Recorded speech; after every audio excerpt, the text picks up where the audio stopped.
Hello everyone, তোমরা সবাই কেমন আছো? আশা করি সবাই ভালো আছো। আমিও খুব ভালো আছি। চলে এসেছি পিঠে পুলি স্পেশাল ব্লগ নিয়ে তোমাদের কাছে।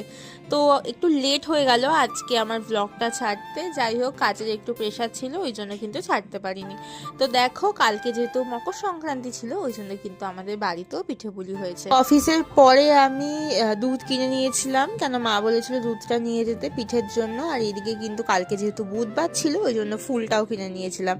বাড়িতে এসেই দেখছি মা এদিকে সব কিছু রেডি করে নিয়েছে। মানে নারকেলটা মা অনেকক্ষণ আগেই নিয়ে এসেছে, নারকেলটা পুরো কুড়িয়ে রেখেছে যাতে টাইমটা ওয়েস্ট না হয়। কারণ আমার বাড়িতে আসতে আসতে কিন্তু মোটামুটি রাত 8টা মতন বেজেই যায়, যাতে এসেই ফাটাফাট সব হয়ে যায়। ওই কারণে এদিকে দেখো ফ্রেশ হতে হতে এদিকে মায়ের পুরো নারকেলের পুর করা হয়ে গেছে। এদিকে দেখো পাটিসাপটা যেহেতু করা হবে, এই ময়দা গোলানোও কমপ্লিট হয়ে গেছে।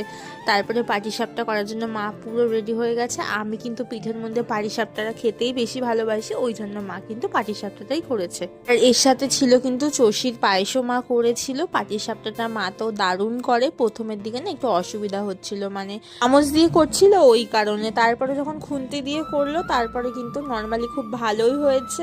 প্রথম দিকে একটু অসুবিধা হয়েছে, কিন্তু পরে দেখো এত সুন্দর করে মা পুরো পাটিসাপটাটা করেছে।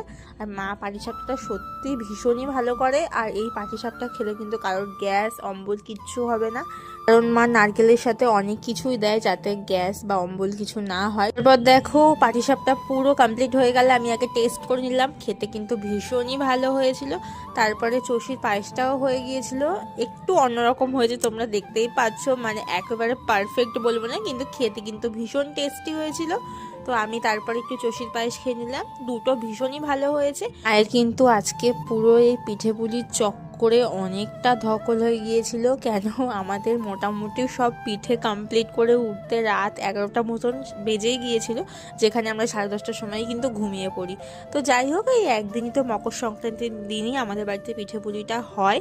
তো তোমাদের এই পিঠে পুলি বোনের ভিডিওটা কেমন লাগলো প্লিজ আমাকে কমেন্ট করে জানিও। তো দেখা হবে নেক্সট ব্লগে। ততক্ষণ সবাই ভালো থাকবে, সুস্থ থাকবে, আর সবাইকে ভালো লাগবে। টাটা।